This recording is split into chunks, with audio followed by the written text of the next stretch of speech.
Hello and welcome to the AI Impact Series. Not only that, welcome to the final session of the AI Impact Series.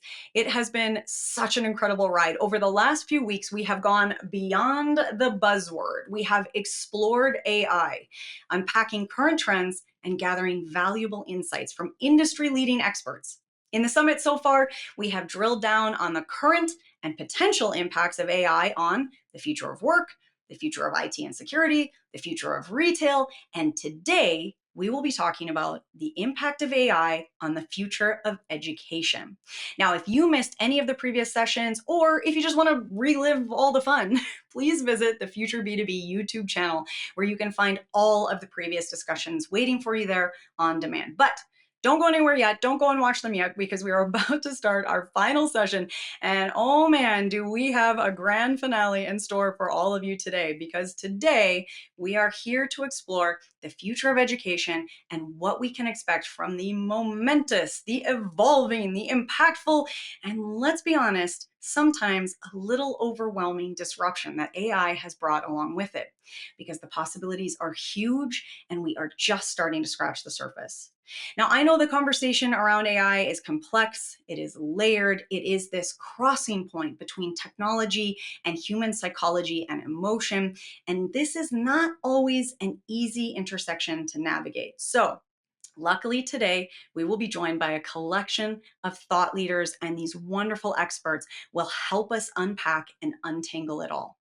So if right now you're feeling like an AI pro, or maybe you're feeling like a total novice, you will leave today's session armed with the ideas and insights that you need to effectively harness the power of AI in your classroom. All right, let's start with a few introductions before we get the show on the road here. My name is Jess Steinbach. I'm from Future B2B, and I'm so happy that I get to be your moderator for this exciting conversation today. Now, this session is produced by Smart Brief, a part of Future B2B, and sponsored by Digital Promise and Microsoft. If you have not joined us for an AI Summit session before, a reminder that the format includes a mix of keynote sessions, panel discussions, and guest speakers. And we have such an exciting agenda ahead of us. It is jam-packed with insightful ideas. We've got a ton of real-world case studies and truly genuine conversation ahead of us. Now, speaking of great conversations, my friends and fellow moderators, Mackenzie Pudici, Scott Becker, and Keith Ward are here with us today on live chat. So if you want to say hi to them right now, here's how you do that. Check out on your audience console right now, take a look for that questions window. It should be right there front and center. So in that questions tab there, you can shoot us a message, say hi, say hello, reach out to the wonderful community of people here with us today. Let us know how you're doing today. What's up in your neck of the woods? We want to hear from you. And as we go through our sessions, this is where you're going to post all of your questions, all of the general musings you have, the insightful thoughts or commentary. When it comes to AI, there's a lot to say and there's a lot to ask. So make sure you're getting those questions in as we go through our session. Now, that questions window is also the best place to let us know if you're having any technical issues. I hope this doesn't come up. Knock on wood, we don't have to deal with any of this, but we all know how tech goes. So every once in a while, if you get a little gremlin in the system, the very first thing you're going to try is a browser refresh. I promise that will clear most of the gremlins out. If that browser refresh does not work, post a message in that questions window and our team will be there to help you out. Okay, I have an incredibly important reminder for you all because it is very time sensitive. If you have attended any of the previous summit sessions before, you've already heard about the Innovation Award, and the deadline is tomorrow, September 20th. It is coming up so fast. It's right now. If you are working with AI, this is an opportunity to win an award and get your project in the limelight. If you hadn't heard about this exciting news, let me tell you a little bit about SmartBrief's newest Innovation Award. It is open for nominations from teams that are leading development and application of AI to advance progress across industries. This award is going to recognize innovative teams offering the most cutting-edge solutions to business challenges in retail, IT and cybersecurity, education, and people management. So if you're in market now, or maybe you haven't quite made it, but you're poised for market entry in 2025, you can enter. All nominees and winners are going to be featured in a program guide that's published right after judging is completed, which is coming up in October. So this is all coming very quickly here. If you'd like to learn a little bit more, there's a handouts tab right next to the questions window that we were chatting about earlier. That handouts tab, by the way, absolutely full of really cool resources and takeaways. So make sure you spend some time exploring. There's also a link in there for the Innovation Award. So make sure you check that out. If you're interested in winning, get that in fast. If you're interested in entering, I mean, hopefully we're all interested in winning, but if you're interested in entering, click on that link, head on over and check it out. And if you're not going to enter, stay tuned because that guide will be out. The winner's guide, the nominees guide will be out in October. And that's going to be pretty cool to see as well. All right, so in addition to all of the incredibly valuable information in the handouts tab, in our sessions, in all the cool things that we have ahead of us here, we also have three $300 Amazon gift cards that we will be giving away to 3 lucky winners. Now, our winners do need to be here live and present at the webinar today, and all winners must meet the prize terms and conditions. If you're not sure what those T's and C's are, no problem. If you head back on over to the handouts tab that we were just chatting about, click in, scroll down, and you will find the full terms and conditions waiting for you there. Stay tuned for those prizes. We will be giving them away shortly here.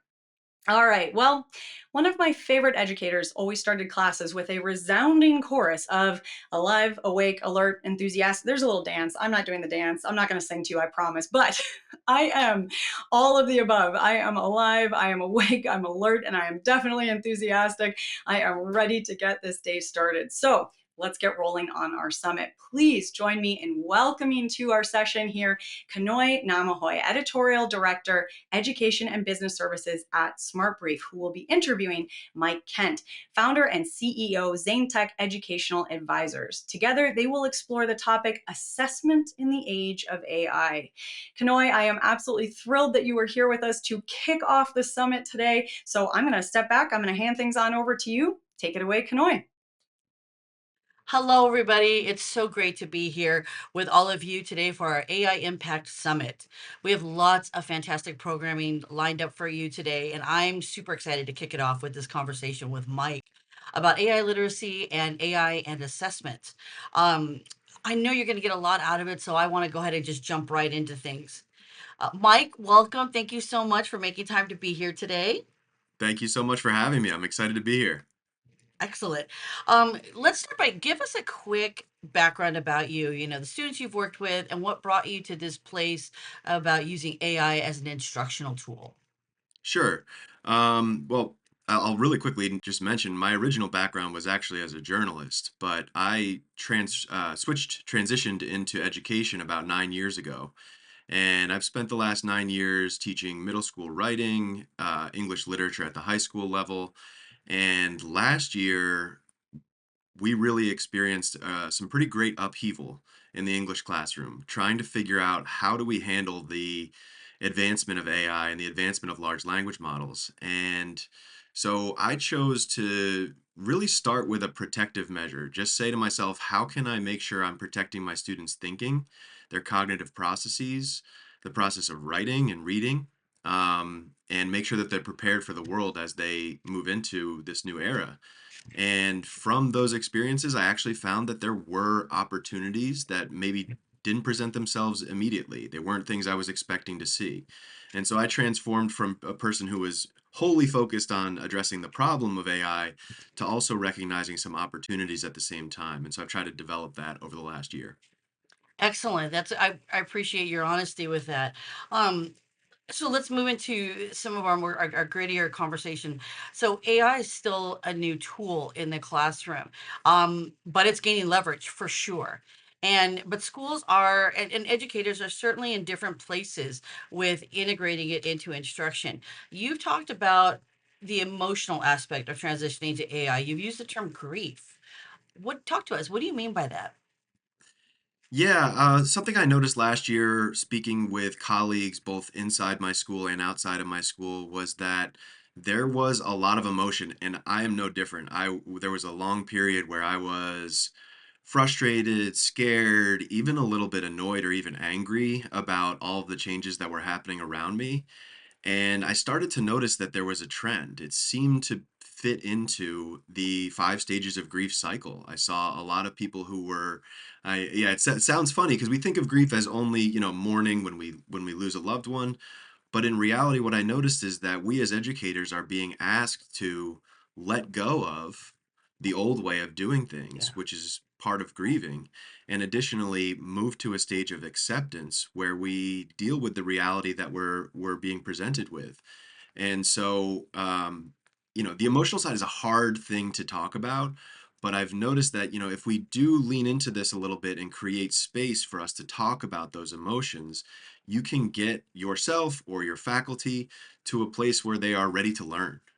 Because we know that as teachers, we know if a student comes into the classroom and they're having a bad day or they've got some sort of emotional turbulence going on, it doesn't matter how good your lesson is. It doesn't matter, how your content could be the best. If they're stuck in a certain emotion, especially a negative emotion, they're not really going to learn. And so what I try to talk to schools about, and really anybody, is we got to deal with the emotional side first. We have to grieve the changes that are Mhm. occurring and get ourselves to a place of what I call stoic acceptance, so that we can move forward, so we can learn and then make the necessary changes It uh, sounds like to it's a continue. matter of just simply acknowledging that this is a dramatic shift.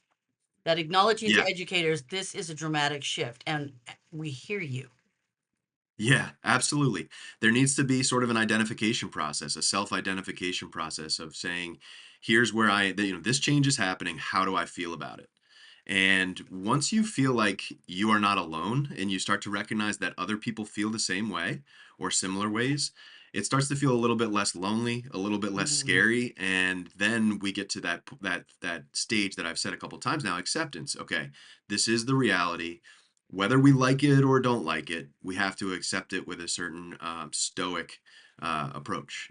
Stoic acceptance. I like that term, stoic approach. I think it's very validating for people who are in a very funky place, for lack of a better term, with this transition. It's fair.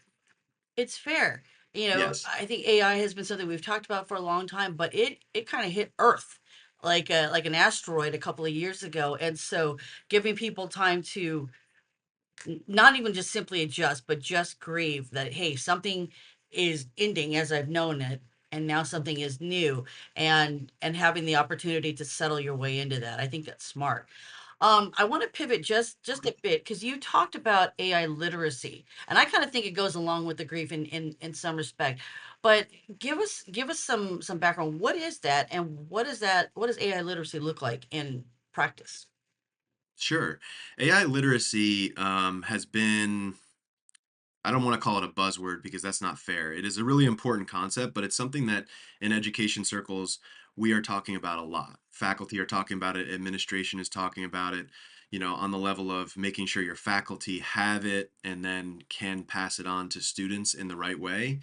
But it's also a really big term. It's almost so big that it's hard to, and you're right that there's a connection with the emotional side because it's so big that sometimes it can be overwhelming. And so, what I have been trying to do is break it down into smaller chunks and recognize that there are certain skills that are, for example, have to do with safe and effective use, while there are other skills that have to do with understanding the technical side. What's going on underneath? How do these systems and engines work? But if we can separate those out and deal with them one at a time rather than trying to deal with them all at once, then we can start to take those baby steps forward. And as an English teacher, I tend not to focus on the technical side of AI literacy, which is a really important, helpful side, but I tend to focus on the safe and effective use side. And that was what I was thinking about a lot with my students last year. How do I make sure that they are responsible, protecting themselves, but also recognizing that there's a difference between studying the engine and actually learning how to use the models in a safe way? When you talk about the safe and effective side, I also have an English degree, and I absolutely understand what you mean. Like, safe and effective would have been the first place I went to. It would have been almost the easier place to go because that's where I would have probably latched onto things first. And the engine part of it is so technical that I almost don't want to care to know about that. But do you find that are we really able to divorce ourselves if one of them if safe and effective is just easier for me, can I afford to completely disregard the other aspect of this, the technical aspect? It's a really good question. It's a really good question. And I do get some pushback on that because understanding how the engine works does inform, in some way, safe and effective use. If you know that these models are not actually intelligent, if you know the way that they're working indicates that they don't actually know anything and they don't actually have opinions, even though it feels like it, the way that they communicate with us, So there is a piece that's important where you marry those two together. But the phrase that I use a lot, and I think it resonates with people, is, most of us drive a car every single day. But most of us don't actually know how a car engine True. works, operates. We wouldn't be able to fix it if we had to. And so that doesn't make us bad drivers. We can still be safe and responsible drivers without knowing how the engine works. Mhm. Would it help to know how the engine works? Yeah, a little bit on the margins. So I would certainly say you don't want to abdicate completely. You probably want to embed some of those learnings along the way. But again, if we can separate the disciplines out and the skills associated with each, and perhaps learn them at the same time in different pathways, then they can complement each other. But you're right. You're right. You don't. It is good to have a little background at the start how the engine actually works. Beautiful. I appreciate that. Let's talk about assessment. I know this is something very important and valuable to you. So I want to talk about AI and assessment. Assessment models have been under scrutiny for some time. I'm at a conference and there's been a lot of conversation about grading systems and assessment and their effectiveness at this point. So anyway, they've been under scrutiny for some time, and there's been a lot of discussion about how AI could overhaul assessment as we know it. You've developed a new assessment framework that does incorporate AI. Walk us through that. Can you outline the model for us? Sure. Yeah, the title I have for it is Stop Grading Essays, Start Grading Chats. And I think it's a nice way of encapsulating what is ultimately an approach that takes the teacher not completely out of, but shifts them from focusing on the product of learning, like an essay. Doesn't have to only be an essay, it can be a lot of different language-based assessments, and moves them into evaluating the process of learning, which is something that teachers are always trying to do anyway. But what has changed with generative AI is that we now have actually a little bit of an opportunity to evaluate the process of learning. And the way that it tends to look is that when students use generative AI in a brainstorming, collaborative, open ended type of way, you actually can view a lot of their thinking within the chat transcripts themselves. And you can see their communication skills, their ability to critically analyze what's coming out of the AI system, and even their creativity, especially if it's a broad task that they're trying to achieve. And so, what this model does, again, by moving us into the process of learning, we achieve a number of goals. One, we get this great window and framework into the way that our students think. We also protect the integrity of the traditional assessment a little bit. People are really focused on AI cheating, and rightly so. I mean, what do we do with essays now that a generative AI system can do it in a heartbeat as well as our students can? Well, by including or increasing the value of those process-based conversations with generative AI, what you're doing is creating a place where you are still, again, seeing their thinking and ensuring that they are engaged cognitively with the process of creation. And ultimately, those traditional assessments, there's still a little bit of a problem there. I mean, we're never at this point going to be able to fully deal with the fact that AI can do these outputs. But if we combine them together in a broader assessment portfolio, increase or decrease the values depending on the particular situation, we end up having a really an assessment with a lot of integrity that I think a lot of people are really worried about. And so, another way of thinking about it is grade the process of learning, not the product of learning. And Mm. I think it's a transformational reform, not only to assessment but to curriculum. Well, so I know a question I would get if we were doing this live. That folks would be waving their hands in the air, saying, "Okay, I need to know what this looks like in practice." Can you talk us through an example of how you've used this? Sure. So I did this in the classroom about 4 or 5 different times. One of the most effective uh, was I said it already with brainstorming and collaboration. I gave my students a really broad menu of project-based learning choices and told them that at the beginning of the project, they would engage with ChatGPT, that's the engine that I chose, in a particular way. I gave them guidelines. I want you to ask open-ended questions. I want you to be creative. I want you to be thoughtful about what it produces and seek to expand on what it provides you to ultimately make the project better. Those are just broad guidelines, and I gave them parameters for the conversation, and then they share the transcript with me. A lot of Gen AI tools that are out there, especially ones that are built for education, actually provide you immediate visibility into your students' chats. So you can monitor them in real time, you have them saved on your computer. And then ultimately, what you're going to be doing is giving them feedback again on what the skills I've mentioned, but I like to call them the three C's: communication, critical thinking, and creativity. And you're right to point out that question. That is always the question I get. How do I do this? And the truth is, it is a subjective process. And so it's very difficult to give a, bullet point answer for exactly how you do it because it's different for every task, it's different for every assessment, and it's different for every student. And so the kind of the last way I would frame it so that people feel a little bit more comfortable with it, if you're an English teacher and you've been grading essays for the last 5, 10, however many years, you know that that's a subjective process. You might give your students very specific guidelines for the essay, but ultimately you know that technically the student could do it in a little bit of a different way and still achieve the goal.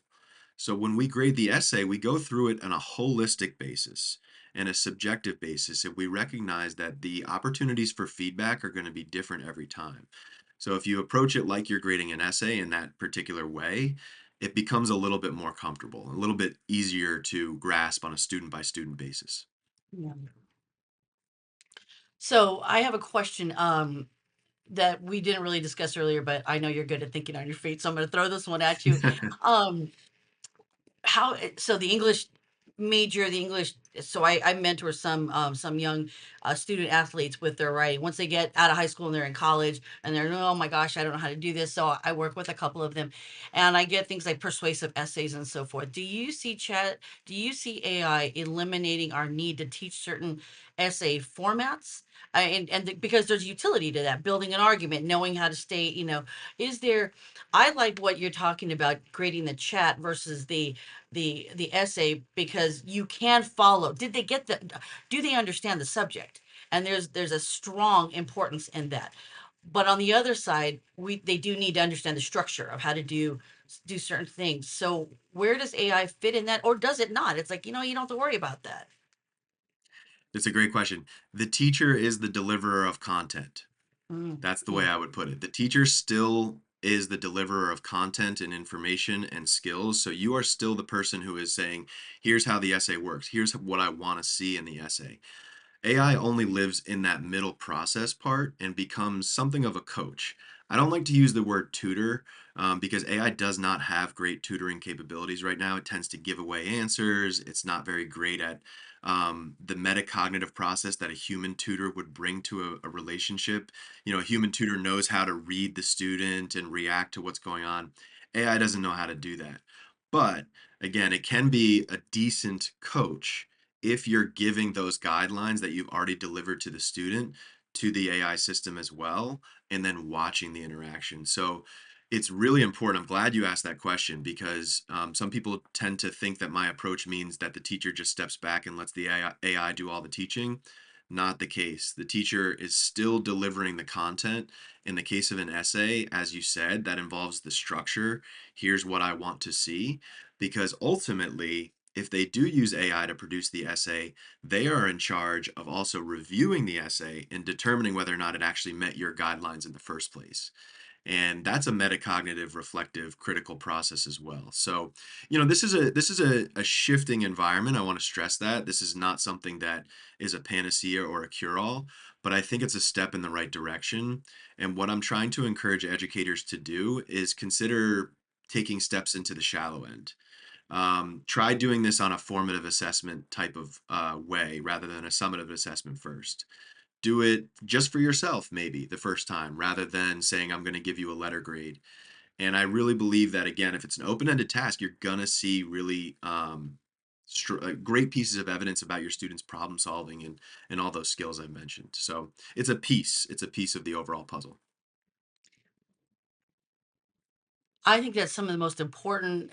I love those words, and those are such important things to say, especially coming from another educator. I think as we've tried to implement this shift, it's been a bumpy road. And you know what? Things are bumpy. Things are messy when we get started. Shifting to a new technology is always difficult, but this isn't like, oh, we're incorporating STEM into what we're doing. This is a massive shift, and it's having an impact on every level of education, and its impact on the classroom has been so profound. I think that we have to acknowledge some things, and I love what you said here is the teacher is still the deliverer of the content, and it just flew right off the top of your head, out of your mouth, and it's so authentic, and I really appreciate you reinforcing that thought. And I like what you said about step in the shallow end. Step in the shallow end. Use it on a formative assessment. You don't have to dive off the cliff. It can be Yeah. you can really manage your own process into this Yeah. shift. That's wonderful. I appreciate that. So one of the Yeah. fun questions that I know I wanted to ask you is what tip or hack or idea would you like to pass along to your peers, that can help them in their AI journey? Sure. I would, there's a core principle that I love to deliver to faculty, and this has less to do with assessment at first, and it has more to do with a healthy, responsible approach to using large language models yourself. And that's where we need to start, right? Once we develop our own understanding of the quote unquote right way, which is a subjective conversation, then we can start to pass it on to our students. And so that hack is this. When you work with an LLM or generative AI system, ask for suggestions and options, not answers or opinions. And I think this is a pretty big cognitive gap that we have right now because it's technology. We're used to thinking that you just press the right button and the technology does what it's supposed to do. But AI is not like any other technology we've worked with.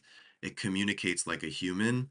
And so ultimately, in order to protect your own choice and your agency and your independence and your cognitive processes, ask it for ideas. And if you do that, you maintain your own humanity. You are still the person that's driving the car. And this is absolutely crucial, I think, to the next 5 or 10 years. If we can embed that habit, we're going to navigate this better than if we just rely on it for answers and opinions on different subjects. Because again, it doesn't have those. It's just pulling from the internet anyway. So don't rely on it for those things, I would say. It sounds like you're saying, look more at the journey as opposed to trying to jump to the destination. Yes. Yeah. That's And an interesting yeah, and perspective that's on what that. you'll Certainly an interesting perspective. I got this from evaluating my student interactions with AI, and I saw them using language, and they were using language without even realizing it, where they were asking AI, like, what should I do here? And it's like, it doesn't know what you should do here. Only you know what you should do here. So avoid that type of language and ask those open-ended questions. That's smart. I appreciate you putting that into some practical language for us so we can avoid some of those mistakes, because I think even I do that, like, what should I do here? And it's like, that's not it's not the concierge. Like, the concierge who would tell you this is where you should eat dinner or whatever. That's not what it's doing. Um, so people are going to want to find you. Where can folks catch up with you, keep track of what you're doing, and read more about you, read more about what you're you know the things that you're doing with AI? Where's the best place to stay connected with you? Sure. There's three places. One of them is my educational advisory company website. It's called zanetech-edu.com. The company is called Zanetech Educational Advisors. And just as a quick plug, if you're interested in grading the chats, we're giving away a free resource right now with practical use cases that you might consider across a number of different disciplines. So if you go to that homepage, you'll be able to download that for free. I also blog pretty consistently on Substack. If you go to mikekentz.substack.com and click subscribe, I tend to write about once a week. Those are more kind of my musings, just what I'm thinking about, what I'm working on, what I'm considering. And then the last place is LinkedIn. I post pretty frequently on LinkedIn, communicate with a lot of really incredible educators, and that type of network is powerful. So LinkedIn, Substack, and the company website, zanetech-edu.com. Thank you so much, Mike. That all was terrific. Such wonderful, practical, relevant information on AI, for our audience, and I really, really appreciate it. And thank you to all of you for hanging in there with us this morning and for joining us today again for the AI Summit. Hang around, sit tight, and please enjoy the remainder of our wonderful programming today. Thank you. Wow. Okay. Kanoi and Mike, what a powerful and absolutely fascinating conversation. I have to say, I love where we started out, focusing on the emotional side of these innovations and disruption. Mike, I think a lot of us listening in felt that very deeply. And it is a very important reminder to allow that time and space for the experience of grief. I hadn't used the term grief when thinking about this before, but I think it's perfect. It's such a good fit. And as we move through that process of grief and then maybe towards acceptance and possibly even celebration, in that next step, which I think connects into one of the major themes that I heard from both of you today, this idea of not trying to take everything all at once and instead maybe looking for smaller pieces of the puzzle, right? If you are one of those, if you start with the corner pieces and the edge pieces, is that cheating in a puzzle if you start with the corner piece and the, that's how I always start. I'm choosing to see that as strategic rather than so if you're starting with your edge pieces and corner pieces and then building the rest from there. And I feel like that's a great reminder as we get rolling on our AI Summit, because as we go through our day today, we are going to collect ideas and strategies and tactics that may actually help you break this whole big, giant idea into smaller and more actionable steps. We're going to give you some corner pieces today that you can get rolling with. Well, speaking of which, I think it's time that we move along in our session. So, again, a big thank you to Kanoi and to Mike for starting us out on such a great note. Let's get into our very first prize giveaway. I think it's about time for one of those. Now, a quick reminder that you do need to be here live and present and a little bit lucky at the webinar in order to win. Our very first winner, we've got three. A reminder, our very first winner of a $300 Amazon gift card today is Evan Brock from Ohio. Evan Brock, come on down. No, you don't have to come on down. Evan Brock from Ohio, we will be in touch shortly after we wrap up our webinar, and congratulations on your prize. All right, well, for the rest of us, we're all still winners because we still have more AI Summit to go, and we're going to keep things moving right along. We have another exciting session ahead, and I have to say, I cannot wait to dive in with this particular panel of experts. Look at this crew. The Digital Promise team is here to host a solution session focusing on AI literacy. And this is obviously an important concept. Mike and Kanoi just touched on it briefly in their last discussion, and now we can dig in a bit deeper to what AI literacy actually means, what it entails, and why it's important. I am so happy to introduce our discussion moderator to you all, Kelly Mills, Director of Learning Pathways Design at Digital Promise, and her expert guest here with her, Sally Holloway, Director of AI and Computer Science at Carnegie Mellon University, Kip Glazer, Principal, Mountain View High School, Sofia De Jesus, Associate Program Manager, Gwinnett County Public Schools, and Medha Tare, Senior Director of Research, Joan Gantz, Cooney Center at Sesame Workshop. Kelly, I know you have so much in store for us, and AI literacy is such an important conversation. I can't wait to hear a little bit more. So I'm going to step back, hand things on over to you. Take it away, Kelly. Hi, everyone, and welcome to our solution session. I'm Kelly Mills, Director of Learning Experience R&D at Digital Promise. I'm thrilled today to be facilitating a discussion about AI literacy with some of the field's leading experts. Our session today will be in three parts. First, I'm going to give a short overview of AI literacy, what it is, and why it's a crucial skill set in today's educational landscape. Then, we're going to be engaging in a discussion about AI literacy, hearing the unique perspectives of each of our panelists. Let's get started. What is AI literacy? Digital Promise defines AI literacy as the knowledge and skills that enable people to critically understand, evaluate, and use AI systems and tools to safely and effectively participate in an increasingly digital world. In our recently published report, we present a framework for AI literacy. In the framework, we intentionally selected a graphic that illustrates the interconnectedness of understanding, evaluating, and using AI to illustrate that all three are critical to making informed decisions about if and how to use AI in different contexts. Underscoring our framework is human judgment and justice, which are core values for applying AI in appropriate contexts and mitigating the harmful effects of algorithms. For educators, the development of AI literacy is a necessary prerequisite to harnessing the power of emerging technologies for powerful teaching and learning. For learners, AI literacy can equip them with essential skill sets to responsibly use emerging technology for the good of society throughout their lives and in the workforce. Using the concepts of AI literacy, learners, leaders, educators, and caregivers can work collaboratively to make more informed decisions about if and how to adopt emerging technologies to promote safe and effective use of AI tools in our lives. We have such an exciting group of experts here with us to discuss AI literacy today, and I'm going to turn it over to them to introduce themselves now. Hi, I'm Sofia de Jesus. I am the Associate Program Manager from Carnegie Mellon University for CMU-CS Academy, which is a curriculum project for Python learning in schools.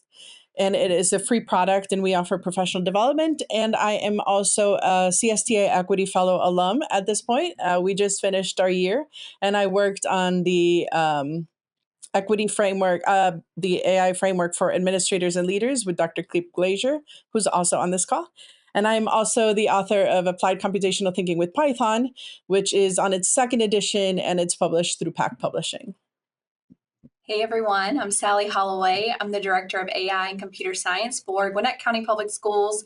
We are just outside of Atlanta, Georgia, serving around 182,000 students. And I have the pleasure of supporting our district's Computer Science for All initiative, as well as an AI Ready pilot that we've been doing for about 5 years now. So really excited to join the conversation today and hoping to share some of our insights.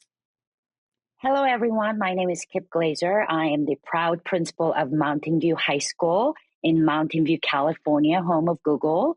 I serve 2,200 students on a daily basis and their families, and about 200 staff members. And I'm excited to join this conversation as a school site leader, how we can actually practically implement all the research that is coming out of the field. So thank you for having me. Hi, everyone. My name is Mela Tare. I'm the Senior Director of Research at the Joan Gans Cooney Center, which is a nonprofit R&D center within Sesame Workshop. And we work to help creators of media and technology for kids and families do it in ways that are child-centered, evidence-based, and bring the positive aspects of technology that we know that it can have. So I'm excited to talk with you all today. Thank you. Thanks, everybody. We're going to kick off our discussion today with some questions about understanding AI.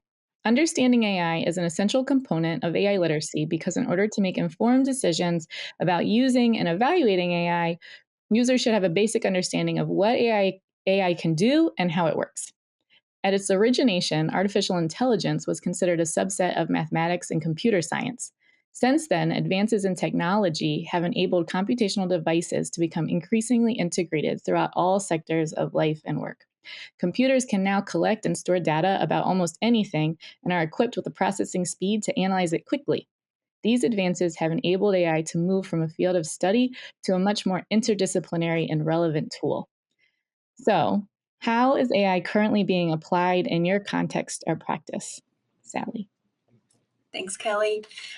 Here in Gwinnett, we've been really lucky to have some awesome partners and forward-thinking leaders that really, probably about 5 or 6 years ago, saw this on the horizon and thought, how are we going to prepare our students? How are we going to prepare our teachers, our community?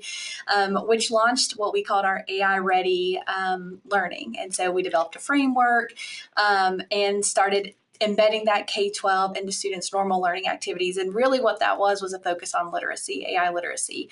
How do we make sure that our students know what AI is, how it works, just like you just said, and can be responsible and ethical users, developers, decision makers, right, wherever they may end up. And so we've been doing that for several years now. When we hit the ChatGPT boom a couple of years ago, it was very much like this is what we've been waiting for moment. And so that led us to then create some guidance for the rest of our system around best practices for use and evaluation, some guiding principles about how we think about AI and how we interact with AI, and kind of what's going to be our process for using AI tools, right? And so while there's a lot of power and potential, there's also a lot of risk, especially for a K-12 setting. And so for us, what we're thinking about is how do we leverage the power while mitigating the risk? And so we are really starting with a focus on our staff, specifically teachers, teachers have a lot on their plate, right? So how can we leverage AI as an assistant, as a productivity tool, as a co-planner, so that they can really focus their time with students? And while we are thinking about how our students might use it, there's not a ton that's really age appropriate. And so there's a lot of modeling and demonstration and demystifying happening, but being really cautious about which tools we put into the hands of students and at what age is a conversation that we're having constantly, right? As there's so many new tools coming out all the time. So for us, we're really thinking about guidance, support, building literacy, and then again, thinking about productivity for teachers and age appropriateness and meaningfulness for student use. Yeah, and then for me, I think that it's a little different because I am not in the classroom directly. So I do a lot of consulting in this, but I do use AI. We use it a lot in the context of language inclusive CS education. We leverage it for help with our translations in our programs. I also consult globally, and that is a focus. It's what are the risks? Who should be focused on first? And also, there's a very big push to understand the impacts on the environment. Because if we push this too soon into schools, the use is going to be too massive and it's going to take a toll on the environment way too quickly and way too much. And it is already doing so. So having students like pull AI images all the time, et cetera, we have to actually discuss how that affects the environment as well, because it isn't just the biases that exist, the issues with the data, et cetera. It is also the way that it affects the environment. So what I try to do is explain the uses and the great things that can be done, but also understanding and mitigating those factors that can affect everything else. Absolutely. And how are you helping your district leaders to answer the questions, how does it work? And how can we make it better? So this is a piece that Kip and I actually worked on. So we have a framework. We did use the digital promise documents. We've been very much in the loop in terms of having that framework for literacy and understanding all of that. And then this past year, Kip and I spent the entire year just understanding the documents globally, the AI Act in the UK, like all of these things that are happening at the state level, but also globally, to be able to create a framework that helps leaders and administrators understand, okay, so what do I need to look at? What is the application? Because there's a lot of also misunderstandings about, like, these are not all very different applications. They're usually built on the same large language model. So it's a wrapper. What is a wrapper? What does it do? How does it sometimes hide information such as the age restrictions? So we have a framework developed, and we spent all year just learning and studying and discussing and having conversations so that we could share that with administrators and leaders so that they have a tool that they can use fairly quickly to assess the needs of their districts. Yeah, for us in Gwinnett, we have been putting together some internal resources. It started first with kind of like our own cross-divisional task force that was creating the guidance to think about, what are the decision points around AI? What are some of the things that we're hearing from our teachers and students? We did some empathy interviews. What are their concerns? What are their hopes? And then that led us to thinking about, so what do we need to really have in mind as we make decisions around AI? What are our principles and what common understandings do we want to make sure everyone has? And so, we did create some guidance to try to level set some of that, but we also put together a few resources in-house that were very layman's terms. I don't have to have a technical background to understand at a high level how AI works, what it's doing with data, how it's making decisions or outputs, and then thinking about what questions do I need to ask a potential vendor as it relates to like how that tool works, right? When I'm thinking about my own problems I might be able to solve, who my end users might be, and of course, data privacy and all the laws that we want to make sure we're following to protect our students. And so we built some training in with a lot of scenarios for them to think through, like what leader move or what move might you make based on this scenario as it relates to AI use. Again, just trying to make it very practical and approachable to someone who may be a little, intimidated by the conversation around AI. And so that's where we've started.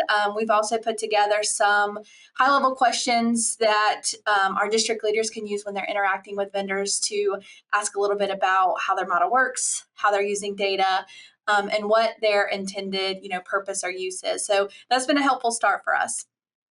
That's great. And thanks so much. We're going to move on to consider how to evaluate AI tools. Leaders must support users of AI to be critical consumers because we know that AI can perpetuate biases and incorrect information. If left unchecked, AI has the potential to cause harm to individuals and communities. We must constantly consider the benefits and costs of AI to individuals, society, and the environment. Human judgment is ultimately responsible for determining if and how it is appropriate to integrate AI outputs or predictions in our lives. How do you help your communities understand the need to evaluate these systems and tools? I'll jump in. I think that examples and demonstrations of what AI can and can't do well are really helpful. For example, showing that AI has trouble doing something as simple as counting the number of a certain letter in a word, like how many R's are there in the word raspberry, something that a first grader can do, and show that it can make errors, right? And again, referring to it as it, not she or he, but it, because it's a machine, it's not magic. And providing folks with the understanding that humans in the loop are critical, that you're not there to just ensure accuracy, but also things like cultural sensitivity and, protect what's human about the work that we do and the things that we're creative about. For me, I try to look at it as an ecosystem rather than individual tool and engaging in an intentional conversation with everybody in that ecosystem. So if you're a custodial at a high school site, if you will, and I have interactions and I get questions about how do I improve my job performance, and if there is a tool that can do so, then we have that very quick conversation at the site at the moment. And I think developing that environment of give and take and feedback loop is super important. That's why I think digital promises framework is super useful to use as if a function is done, then is it effective? If so, then how do we improve that? Or if it's not, then how do we adjust it? So that sort of ecosystem approach is super important. I think I want to just add one thing here. It is critical, as Meta said, to understand what's human, what's not human. Make sure that we understand it as an it, because a lot of the times, a lot of the tools that are being pushed are for like counseling or advisories or something in a school because they don't have the necessary resources. But that is not a good use of AI because AI does not understand. There is a piece, a lot of times it goes like, oh, AI understands language, or AI does not understand. AI is an algorithm. It follows instructions. It spits out information. So it cannot actually be something like a counselor or something like that. So evaluating those uses, what is it that you need from the tool, and making sure that that is a good use of that. Sometimes a human is the best answer for those things. Absolutely. And building on that, to ensure ethical application of AI systems and tools, it is essential that humans remain at the center of it and how we integrate artificial intelligence into any context. How do you ensure humans are looped into the systems and tools that you are integrating into your context? It's about making sure that, as Sophia said, that my teachers and staff and my students understand it's a tool. It is not replacement of the human intelligence. And building capacity to be able to evaluate and even sometimes criticize. So when I walk into a classroom, I've seen lots of uses of AI tools as a starting point and or almost mistake maker, so that the students and teachers can recognize, wait a minute, this powerful machine that should be giving us all kinds of solutions actually is just wrong, and how do we intervene so that it can get trained, so that having very specific language around the use and who is actually learning and who's owning that experience is what is actually super exciting about using this tool as a tool, not as a replacement of human in any context. I'll also add that it's when building the technologies, it's really critical to develop them in ways that are inclusive, that are meeting the needs of the diverse communities that we know will use them. We and at the CUNY Center have an initiative called the Sandbox, where we actually co-design technology with kids, and we held design sessions where we had kids working with AI and tell us what they wanted it to be able to do, and with them, and they came up with really creative ideas. One of them was talking about a game where the human kids are working together against the AI, which acts as the villain in the game, and gives them challenges and things like that. So the kids will tell us how they want to interact with it and what they think would be fun and engaging. So those are examples, and we also look to examples of others in the field, like Soapbox Labs has prioritized equity in its AI design, and looking to companies that are doing it in ways that we think are ethical will give us more insight on how to do that.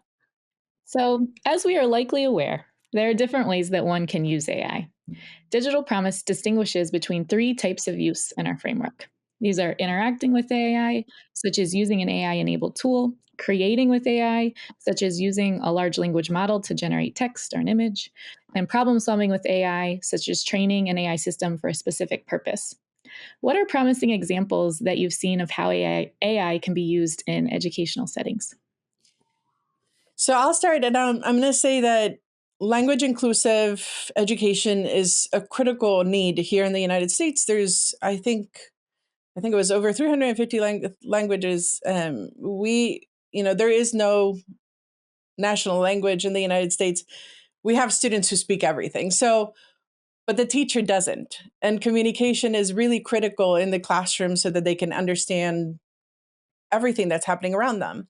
So there are a lot of applications currently that do that really well, with the caveat that there's absolutely some cultural issues that might come up with language, but I use it on a daily basis for that. I think it's one of the best examples and the best uses currently for AI, which is communication. And I can give three very distinctive examples. One, we create a flyer for our back to school night and a video tutorial for all our families to be able to use the language translation apps on iOS as well as Android device or even any computer so that they can communicate with their teachers. That's one. Two, we use lots of image or flyer generating tools to be able to communicate visually, not just text. And that's been super helpful for our language learners or other types of community members who may not speak even the written language even in English, right? Because that impacts the production of the fluid communication between two parties.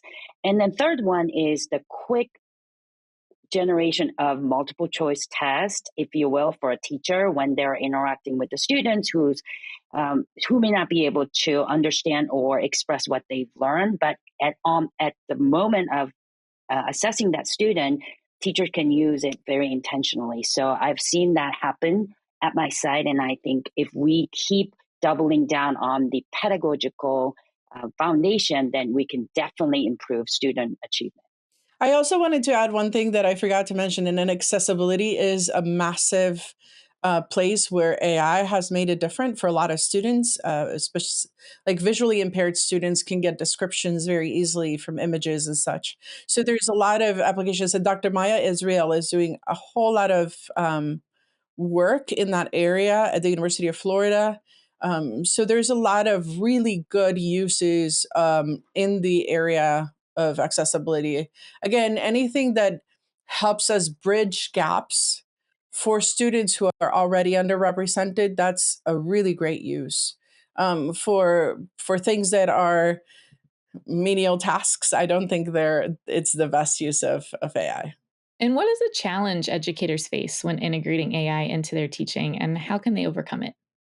One of the things that we've seen a lot of is just navigating what tools to use, how to use them. There's a lot of buzz out there about this solution is magic in a bottle and it can solve all of these problems for you. And we know that's not true.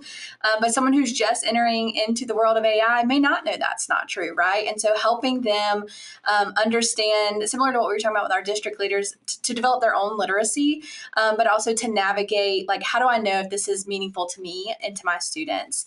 And so we try to do some of that work for our teachers by vetting tools and saying, like, hey, we think this is great for this use.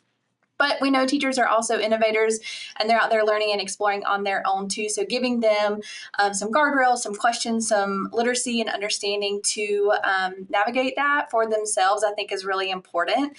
And I think the more confident they feel in asking the right questions or evaluating a tool, they're going to be a lot more confident than bringing that into their classroom in a meaningful way, which is ultimately our goal.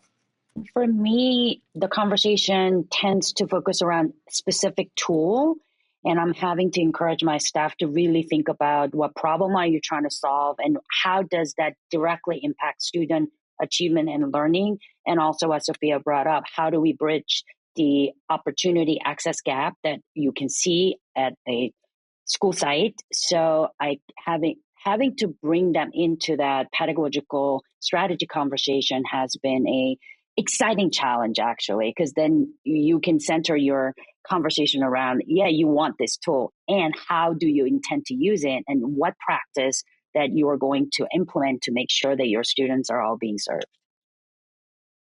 Yeah, and I'll just add quickly that I mentioned co-design with students. We've also done that with educators and also learning from them how they can incorporate AI literacy into other content areas like STEM or ELA, so that it's not like a standalone thing that they're trying to teach, but part of a literacy lesson in writing and collaborating or integrating AI in some way. So that's one other example. And I wanted to mention something that we discussed previously, which is the challenge that the apps might go away, that not everything exists for a very long time because this is new technology, it can happen. So planning things, as Kip had mentioned in a previous conversation, things that are kind of agnostic to the tool, more that can be used in the classroom regardless of tools. Because again, this is new technology and things change very quickly. So that actually brings us to the conclusion of our discussion today. It went by quick. Thank you so much to our panelists for joining us and sharing your expertise.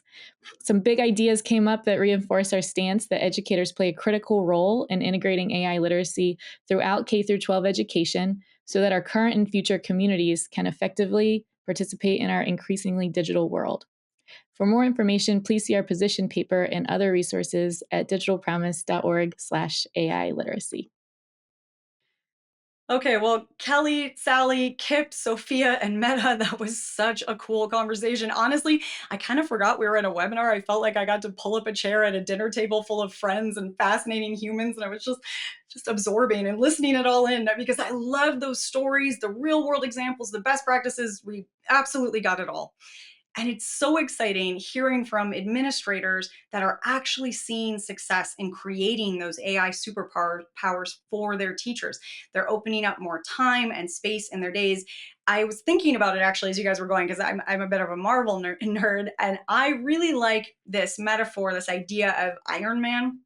So AI is not replacing the human inside the suit, right? You still need Tony Stark at the heart of Iron Man.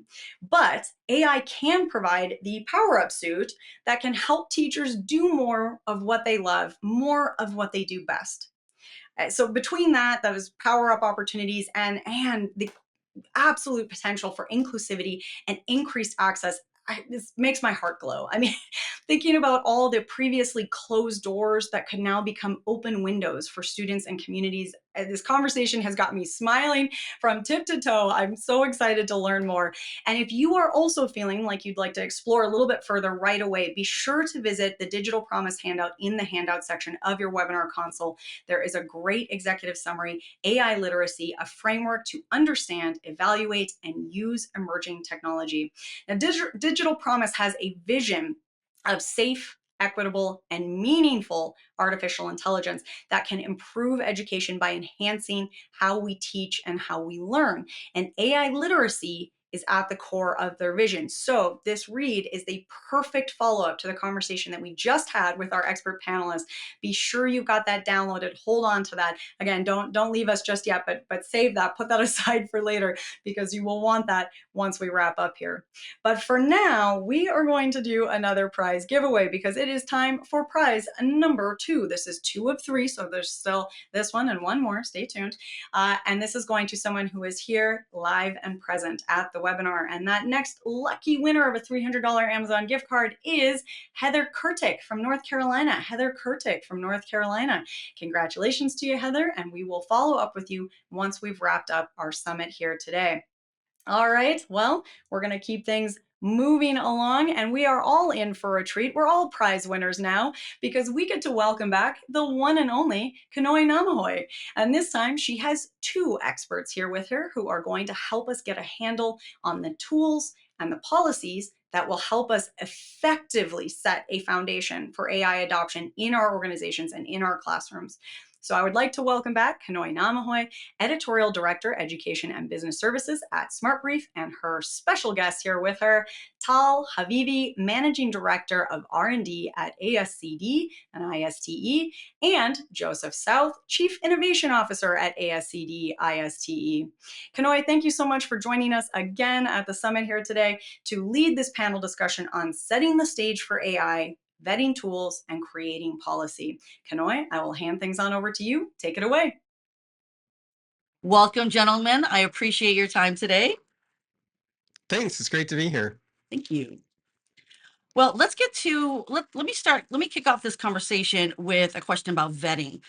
Is the process for vetting AI tools different from vetting other ed tech tools? And if so, what's different and why is that even important? Yeah, great question. And I'll take a first stab at it, and then Joseph, I'm sure you have more to add. The first thing I'll say is, we were very much in the thick of figuring out the best way to evaluate ed tech tools before generative AI became so prevalent. And so we certainly haven't closed that chapter. We were very much still figuring out the main components of evaluating ed tech. And ISTE, along with 6 other prominent ed tech associations, sort of were able to align on 5 big areas of evaluating ed tech: safety, evidence-based, inclusive, usable, and interoperable. So one of those, which I'll just mention a little greater detail, is usable, is oftentimes overlooked in ed tech decision making. And essentially what that means is the ed tech tool easy to use for an educator? If it's not, there's a very high chance that an educator will use the tool once or twice and then will just say, hey, this is too hard, especially compared to all of the other technology I use in my day-to-day life. So I'm just not going to use it, or I'm going to use it in a way that works for me, but may not be the intended usage of the tool.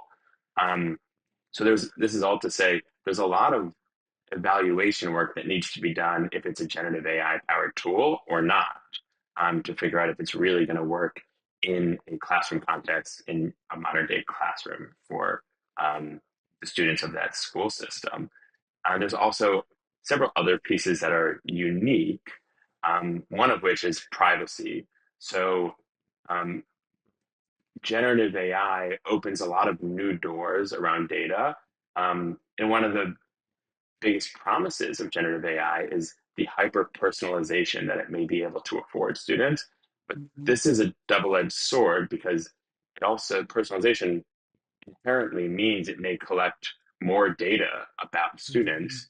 And there's a question of where is that data going? Is it going to improve the large language model? Is it going elsewhere? So districts will have to become savvier in terms of understanding and articulating what they need as it relates to student data.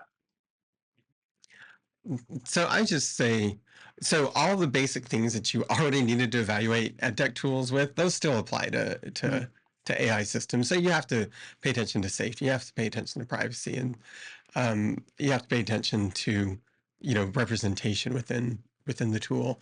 But like Tal alluded to, privacy has a new dimension. I think there's a couple of other new dimensions that are worth mentioning. One is bias. um, these engines are trained on, massive amounts of data, which reflects humanity, which reflects humanity's biases.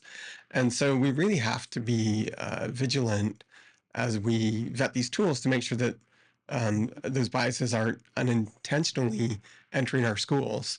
And, an example might be if you, say, oh, I'd like a picture of a scientist, you might get 10 male scientists and 0 female scientists, right? And so I think it's important to do those kinds of checks. I think the other thing that is a little bit unique to especially generative AI is this idea of hallucinations. You probably are familiar with the term, but most ed tech products aren't going to confidently tell you something that is wrong, right? We wouldn't have built them to do that. But Gen AI doesn't know that it's wrong when it's wrong. And so you have to keep your eye out for that. And so, it's a little bit hard to say to a school, hey, you've got to look out for all this stuff. And they're like, well, how do I know what they put in their model? And how do I know what it's going to hallucinate about? Right. I mean, that's a legitimate response.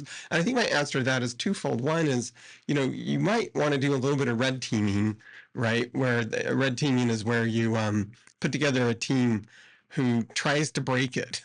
Right, they do everything they can to get the wrong answer from the AI, and they do everything they can to get it to spit out something biased, and just really test its limits to make sure that it's on track. And then the other thing is you really have to be in a conversation with the provider and say, hey, this is beyond our on-staff expertise, and we need your help. Help us understand how you're handling hallucinations. Help us understand how you're handling bias. And then if we discover this, what will you do about it? Right? Because not every tool is perfect, but you need to know that there's a way to rectify the things that are wrong. I agree. And that leads me to my next question is, what are the most important questions that we need to ask in this vetting process? Joseph, did you want to kick us off with this one since you were just talking about discussions with vendors? Yeah, so I think one that may not be as obvious is really asking what learning science is this tool based upon? So one of the differences between a non-AI product and an AI product is usually a non-AI product, was built intentionally with some sort of learning philosophy and learning science behind it, and they've implemented that in the product. With AI, what you find is that AI is often scraping sort of the average of everything. So you get the average pedagogy, right, being applied. So if I went to an LLM right now and I'm like, hey, I need an activity to teach kids about fractions, it's going to look at its database, and of course it's sucked in everything that everybody's ever done with fractions. And it's like, well, how about this? Well, the thing is, everything that everybody's done with fractions isn't the best things people have done with fractions. It's just everything people have done with fractions. So you're likely to get a very average response, and it's still magical to see, and you're like, whoa. But that doesn't mean it's the best. It doesn't mean it's right. It doesn't mean it's research based. And so I think one really important question we need to ask is, how does your AI enabled tool guarantee that it's providing research-based, evidence-based answers and pedagogy behind it? Because that requires specific engineering from the provider. It's not just inherent. Yeah, I would add a couple things to that. One is, when I think about generative AI, I think about it in terms of layers. And because generative AI is often been such a big topic and it's still very much unknown, I think it's helpful to break it down into layers. So we have sort of the chip layer, when we talk about the silicon chips. We have the cloud layer, like AWS, Google Cloud. We have the information layer, which is where the large language models are built, right? That's OpenAI, Claude, the other language models. And then we have the application layer, which is the real last mile. How are all of those layers above being used in a particular use case for educators and for students? And I think what's happening in the space right now is, because the information layer has transformed so much, that there's so much attention around, like, look what generative AI can do, that we oftentimes overlook the application layer, right? It's exactly what Joseph was saying. Like, how is how is this actually supporting instructional strategy? How are we applying this into the real world? Another piece, I mentioned this before, is the overlooking the UX and UI. So pre-generative AI, I think a lot of focus was on high quality instructional material. Um, and that's still important. And one thing that I think in that process, a lot of educators and many people in the education sector realized was it's not just high quality instructional material, it's understanding how that material unfolds in the learning process, right? How does it actually Mm-hmm. help a learner learn? And that is it remains true with generative AI. So one, there's a question of like, is the instructional material high quality, which now we need to sort of take a step back and reassess if it's coming from a large language model. And how is that content actually unfolding to a teacher and to a student in a way that supports instructional strategy and supports educators in delivering instructional strategy. And so as part of that, I'd say, really focusing on the user interface and user experience and understanding the learning design in ed tech products is going to be increasingly important. And so asking questions around the learning design in ed tech tools will lead to really beneficial conversations.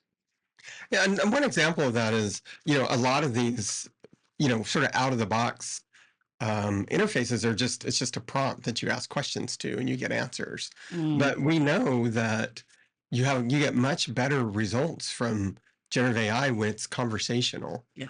And some people have gone through the trouble to program the prompts to make it conversational, to ask you questions, to get some background, to get enough context from you that you get a really great answer. And some people haven't. So that's an example where, how much effort has been put into the UI to really get the most out of the product. What pitfalls should we be aware of, and how do schools avoid, those costly errors that land them in headlines? Yeah, that is a fantastic question, and one that I'm sure every school wants a good answer to. So first of all, an answer that of course applies to all ed tech is you need to do pilots. Um, it's we're all susceptible to shiny object syndrome. You see a demo, it looks amazing, and you're like, this is the thing, I'm going to roll it out. Please do a pilot with it. Get teachers in, let them use it, let them try it in different circumstances before you make a long-term commitment. The second is make sure that you have AI policies in place, that you already have gotten ahead of how this product will be used, because there's going to be a lot of questions about that. When should students use it? How old do the students need to be to use it? Are they allowed to use it to help with homework or only in class? There's just a wide variety of questions around that. So you really need to make sure you have a solid, clear policy in place. And one great place to get some policy guidance, ISTE ASCD is on the steering committee of teachai.org. And they have a great policy toolkit that gives you lots of examples and ideas to think through that. And then I think a third area, you need to really be careful about signing multi-year contracts right now. This technology is changing really quickly, and you may regret locking yourself into a provider that either isn't moving as fast as others or may not exist a year from now. A lot of these companies are really new. And a lot of them are pivoting their business model to this area. And so it's worth understanding both the depth of experience of the people that you're dealing with. So don't just look at the product, but look at the people behind the product. And you also need to know a little bit about the finances of their company, because there's just too many startups and not all of them are going to survive. And it doesn't matter how cool the tool is if it's gone in 6 or 8 months. Yeah, I would add a couple things to that. One, just building on that point, I think it's worth educators considering an ed tech's ability to scale to an entire school system. So there's a lot of new players in the ed tech space who are generative AI powered ed tech companies, and many of those may not be aware of what does it really mean to be district ready? What does it mean to be able to plug in to not just a single sign-on, but to be interoperable with several different enterprise-grade systems, be ready, be flexible enough for a lot of different roles, from administrators to district leaders to school leaders to ed tech coaches to educators who use tools in a lot of different ways. And what we've found is the most consistent ed techs over the course of the years are the ones that are the most durable. They can take the flexibility that school systems require. And if you're a newer ed tech company, you may just not have been stress tested for that durability yet. So making sure to vet those ed techs around the durability and their ability to scale. If you are looking to roll out a new tool, across multiple grade bands, for example. The other thing I'll mention around major pitfalls is just around implementation. And I don't want to sound like a broken record, but this has always been a challenge in ed tech, right? There's always been this challenge where an ed tech leader, or sorry, a district leader will find what looks to be like an amazing ed tech tool, and oftentimes it is, and they'll get they'll get maybe it's an RFP, they'll have a whole negotiation, and then they'll make a purchase, and then they'll hand it to teachers and say, go ahead and go and be successful with this ed tech tool. But what we know is that there needs to be training for teachers on how to use ed tech tools effectively and how to use ed tech tools in ways that align with instructional leaders' instructional strategy. So leaders need hands-on experience with generative AI tools so that they can accurately understand the potential and understand the pitfalls themselves, right? They need to really become familiar and intimate with these new technologies, so that they can really align it with instructional strategy. The other thing that I'll just mention around implementation is generative AI is such a hot topic right now, that everyone has an opinion about it, and they should. And it's important to have healthy debate. But because of the level of awareness around this emerging technology in particular, I'd say it's really important to be cognizant of parental pushback. There are a lot of parents who either do want generative AI or don't want generative AI, and it sort of becomes a polarizing topic. So it's important to keep parents or guardians informed along the way with whatever decisions district leaders make around incorporating generative AI into the learning process. That parent component is a lot more, it has a lot more influence and weight than I think we realize. And parents are certainly raising their voices more. And I waffle back and forth on that particular topic, but we could do an entire session just on working with parents on ed tech tools and so forth, because the types of, you're seeing organizations pop up here and there around the country, all based on parents getting involved in schools. And I like the enthusiasm, but please use sense when you're doing that, and please remember the person standing in the front of the classroom and the people who are running the districts and the schools, they know what they're doing, and we need to build better relationships with that. And AI, I think, has done a good job of bringing that truth center stage. So it's one of that parent component is not something we can ignore. To that end, it seems obvious that schools need to play the long game. Need to play the long game with vetting and integrating AI tools. And some stakeholders, such as parents, won't like this. Where do we set reasonable expectations? How do we do that? Yeah, so I really appreciate that question. I think with any technology, we should be playing the long game, and the place to start, as far as I'm concerned, is you need to start with the goals, the learning goals, and outcomes that you have for your school. That should always be the starting point of any engagement with any technology.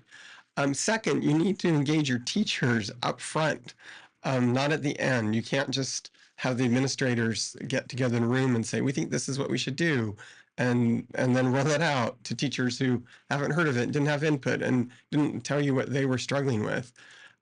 Using any technology is more effective when it's addressing problems of practice that the educators themselves have identified.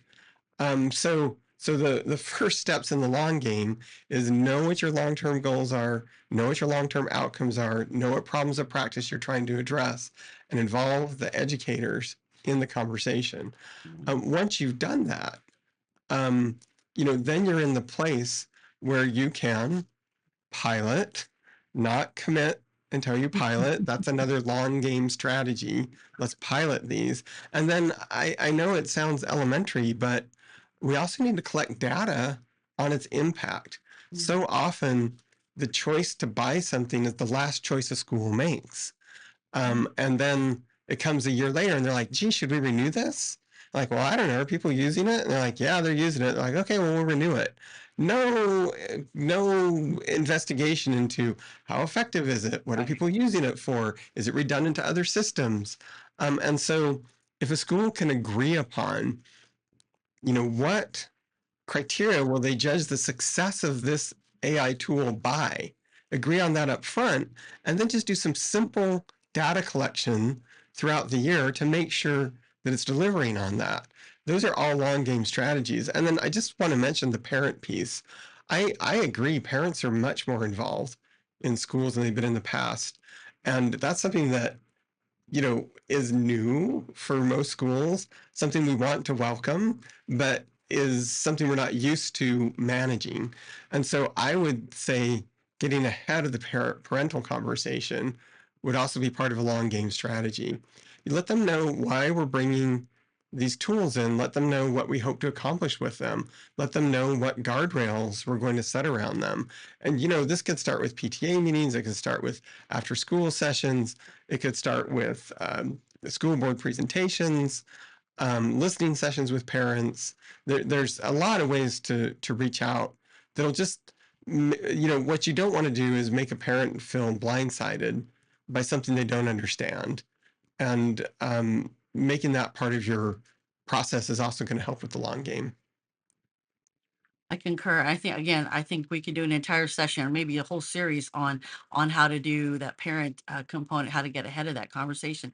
Tal, what do you want to contribute to this about expectations? Yeah, I would just contribute the perspective of the ed tech provider perspective, which is when we think about long game, everything is so new, right? The long-term goals of school systems remains the same.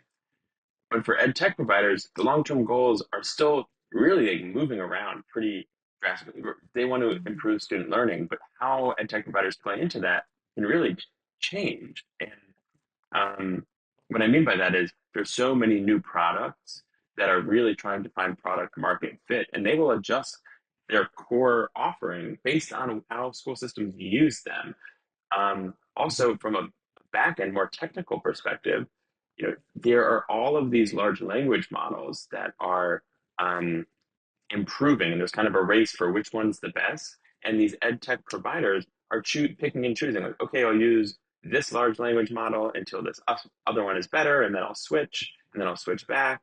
And so this is all to say, like, there's so much variability happening in the ed tech provider perspective that it's all the more important for school systems to remain focused on their long game as the ed tech market sort of has a shakeup right now and is trying to figure out where they fit, where the market wants them to be. Yeah. That's fair. That's fair. Those are good points. So let's spend a little time talking about guidelines and policies. Joseph, you mentioned this earlier that it's really important that schools have AI policies in place, and this feels like an animal that is still very much growing. So, with AI policies, what are the important ones that we need to have in place right now? I think there really needs to be some foundational policies in place. And I think a great source for thinking about this, I mentioned teachai.org. Another one is called edsafeai.org. And they have a framework, a policy framework that I think is also helpful. And they talk about 4 areas. One is safety, make sure that the AI we're using is safe. It's safe from cybersecurity risks. It's safe from privacy leaking. It's safe to use. Second is accountability. to make sure that everyone involved is accountable for their part of implementing the system, and that the questions and answers are auditable, and there's accountability for the product. Fairness and transparency is the third one. We need to make sure that we have policies that ensure that AI is being used in a fair way and in a transparent way. And then fourth is efficacy, making sure that the AI that we have is reaching the efficacy goals that we have for our schools. And I think if we, have those basics in place, then we can build from there. I have a follow-up question, but Tal, you go ahead, contribute. I know you got some thoughts on No, this. I have no more to add to what Joseph said. Okay, so should we look at AI policy as something of moving? I don't know if moving target is the right word, but at least it's a living organism. It's something that we're going to have to keep changing and adjusting as the technology scales, as the technology moves.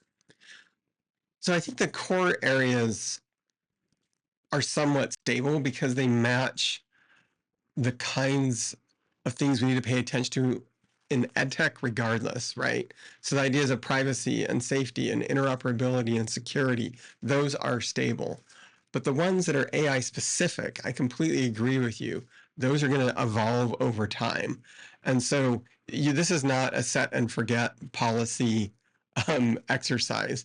We need to revisit that as the AI evolves. We need to evolve our policy to match. And I'll just give you an example. The first AI that was available in schools was text-based, and so you could create policies around it. Well, now you can upload images to it, you can upload audio to it, you can upload video to it. And whoa, this, we got to go back to our policies now and say, well, what are our policies when it comes to video? Are we allowed to upload classroom video? What if there's students' voices on that? What if there's students' names on that, right? So you can't just leave it. You have to revisit it. This looks like a conversation that we'll be having again in a bit as the technology continues to expand. I want to close our time today with, what would you like to say to school leaders about AI implementation? What do they need to hear from you right now in this moment? Yeah, I'll start this one off with two things. One is just AI literacy. So um, we're at the very beginning of this journey, and this isn't going to be easy. It's going to be a lot of learning for everyone involved. Um, the challenges in schools have persisted for decades, and the reason that school leaders should become AI literate is so that they can understand if and how this emerging technology that promises to be very powerful can support them in understanding how to address the challenges in schools, whether that's learning or otherwise. Um, so this means things like understanding the basics around how does generative AI work? What are the limitations of it, which will evolve, and what are the affordance of it, which will also evolve? And now, obviously, as school leaders who are already very busy people, there's no it's unreasonable to expect that they will be AI thought leaders the way that, because of the pace that AI is um, changing so rapidly. It will be impossible. It's hard for people in the AI space who all they do is focus on AI to stay on top of what's changing so rapidly. But understanding and having a basic understanding um, of the changes that are happening, like some of the things that Joseph mentioned, right? Like when voice models become available, what does that mean for your schools?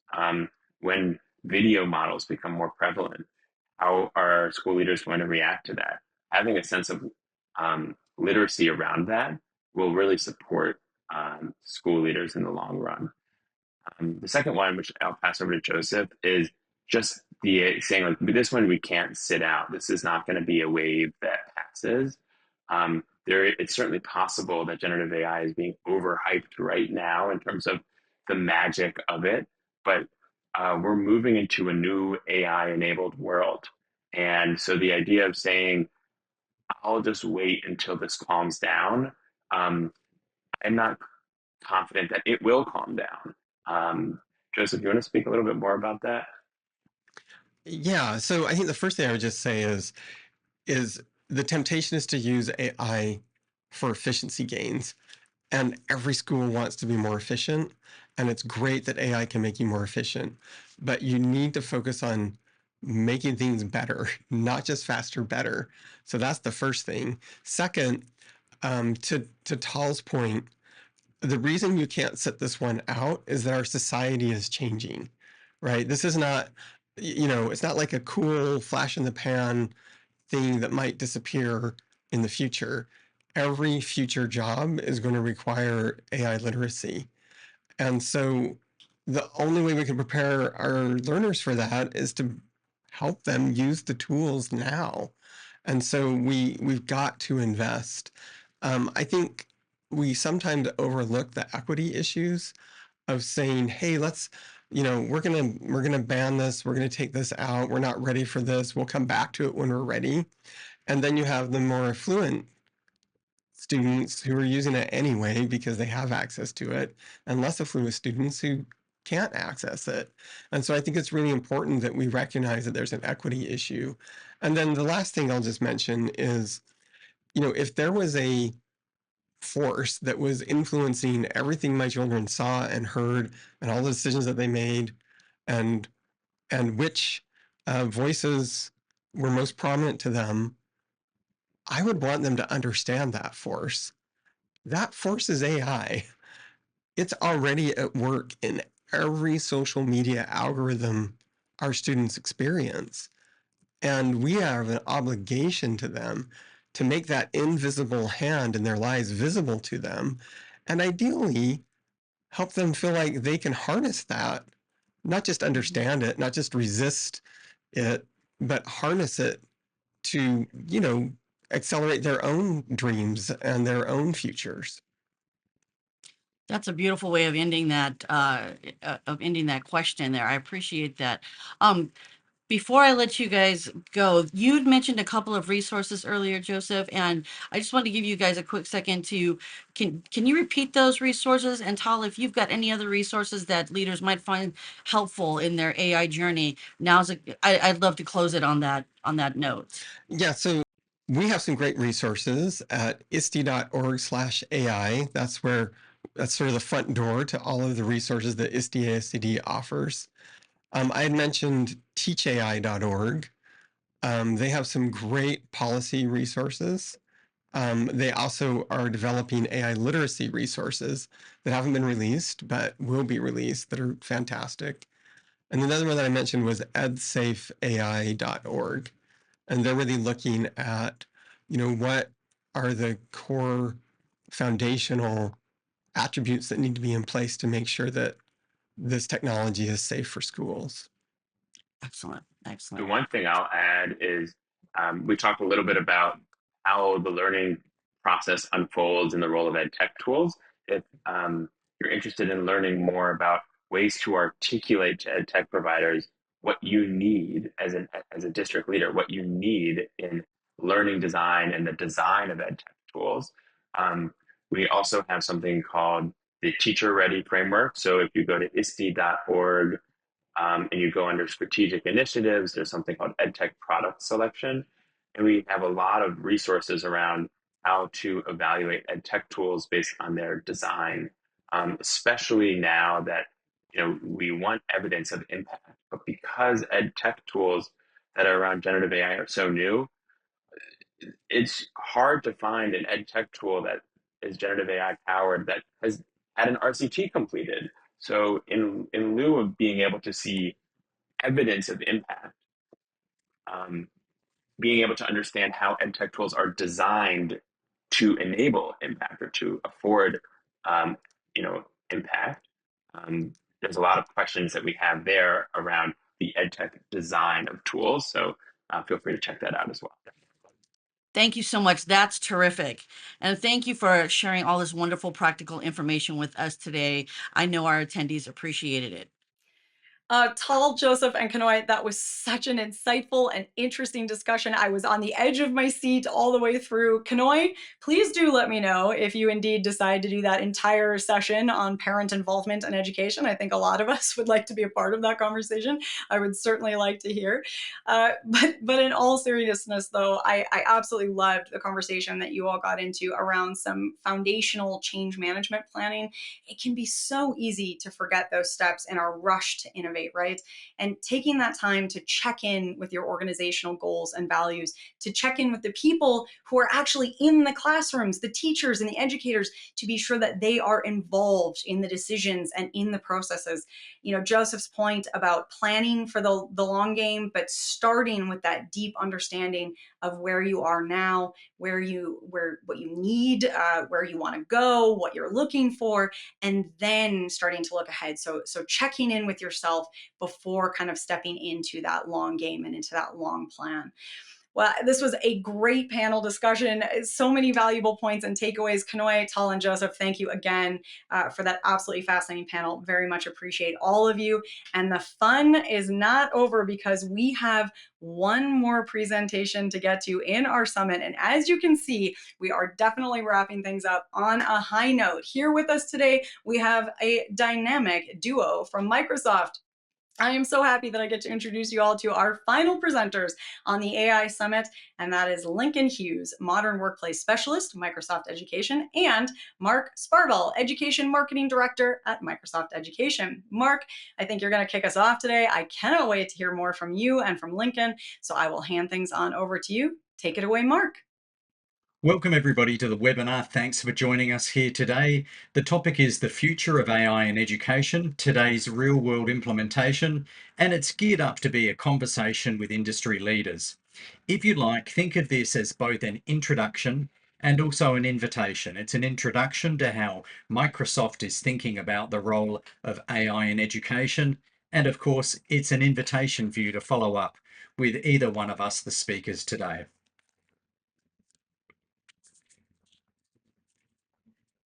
So I'm Mark Sparvel. Just a brief background because I know I've already been introduced. I've got this interest in this convergence between best practice and next practice in relation to technology. And I believe strongly that the greatest potential for technology is to humanize learning.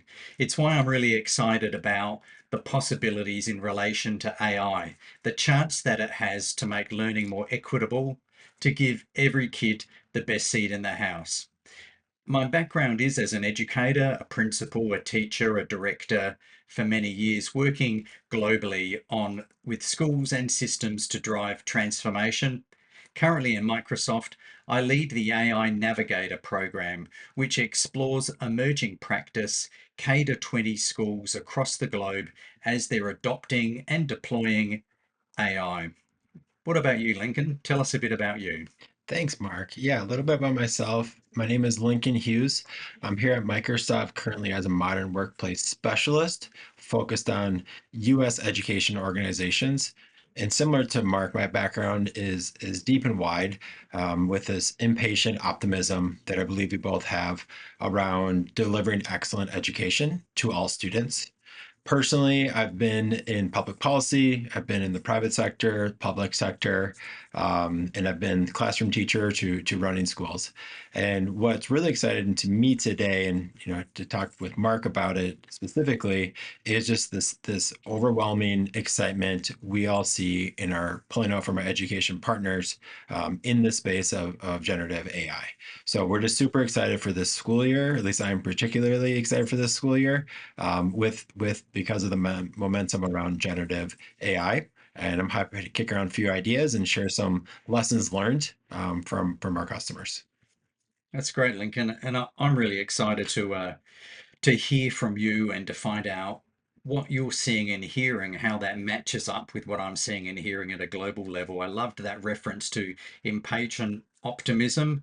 I often use the term pragmatic optimism, a very similar thing where we're recognizing there's power in the possibility and there's also challenges there that we hear from educators, schools and systems and leaders each and every day. So how about Lincoln, you tell tell us a little bit about what it is you're seeing and hearing, who exactly you're working with around their approaches with AI at the moment. Yeah, I would quantify anyone in the last 6, 12 months that I've worked with as somewhat of an early adopter to generative AI. And whether that is an education institution focused on early educate or early childhood development, or something that's a little bit more mature of a development into closer to careers and post-secondary options. I've seen a lot of just awe-inspiring examples of what people are doing on top of the generative AI platforms, both as we all have seen on social media, we've seen in other spaces, but really hearing the stories of educators, I think is the ones that keep on getting me excited and reinforcing my optimism about this next chapter that our customers can work with that generative AI. And in particular, I think that I'm seeing, in particular, this option for educators to offload mundane, less exciting tasks throughout their days so they can spend more time in student-facing activities. And that's going to look different if you're a kindergarten teacher, third grade, or teaching in post-secondary. And what's really exciting for all of those examples is just the sacred relationship that teachers have to their students and being able to promote more of that and offload things that are more administrative tasks or things that usually fill up an educator's calendar, and having more time for themselves and more time for student-facing activities. So that's my overarching theme that keeps coming back, Mark, for me and my conversations across the US, is that connection between student and teacher because of generative AI. How about yourself? You reminded me of a conversation I'd had this morning. I was interviewing a president of a student body from Auburn universities, and I was asking this student, Jack, about his use of generative AI. And he lit up and talked about how Copilot for M365 had changed his workload in relation to being a student president, which I'd never thought of that as a use case. And he said he's only got a year in the job. He needs to make impact. He needs to organize briefings for councils and generate emails. He needs to apply for grants. He needs to communicate with student bodies. He needs to generate questionnaires. And he's working alongside Copilot to do all of that. So here was this kid, this student president, and he was just giving me one example after another how he was improving efficiencies. I guess what I'm seeing globally is this kind of intrigue and interest around what's different. And what's different with generative AI? You've got this reasoning engine sitting on top of a large language model that's able to make fairly accurate predictions. And in doing that, is able to create original content, text, audio, video, code. Um, but along that is this interesting shift to how educators are engaging with data. In the past, as an educator, we stored it, we retrieved it, we communicated it out. Now what we're doing is having a dialogue with data. Using natural language, we're having conversation with our data sets, our information. And what we're getting back is reasoning, insights, and also recommendations, which is a total game changer for an educator.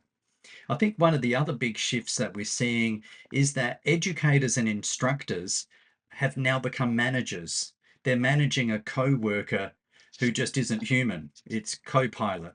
And in managing the work of somebody else, you need to be tuned into setting parameters, setting guidelines, quality assurance. The human needs to be in the loop the whole time. And when the work's not good enough, you need to reprompt and push it back again and again. So globally, what I guess we're seeing is the use of AI to achieve a number of purposes. One is around to accelerate student learning. So that's a key use case for generative AI to hyper personalize learning pathways, provide an endlessly patient tutor for students, to help design lessons that are more inclusive and accessible. So we're seeing accelerate learning as a big piece. Another piece is all around preparing students for the future. So preparing students for the new collar economy, which is influenced across all industries by AI, with the skills that they will need to be able to navigate that. Then the other two bits, one piece is around the use of AI to protect institutions, districts, and schools at the speed of machine. So it's a sort of a security piece.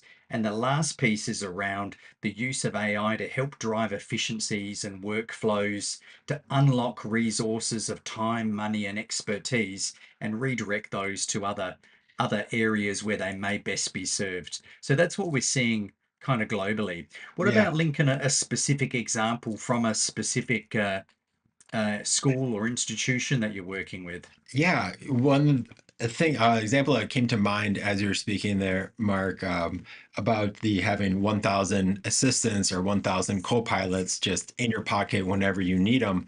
That's both exciting and somewhat overwhelming, as you know, so many of our uh, tireless, hardworking teachers are, out there thinking that they have to do all the things all the time, and that's historically has been true in the teaching profession. But this chapter is going to allow us and allow our educators to offload a lot of that work to co-pilots and AI assistants.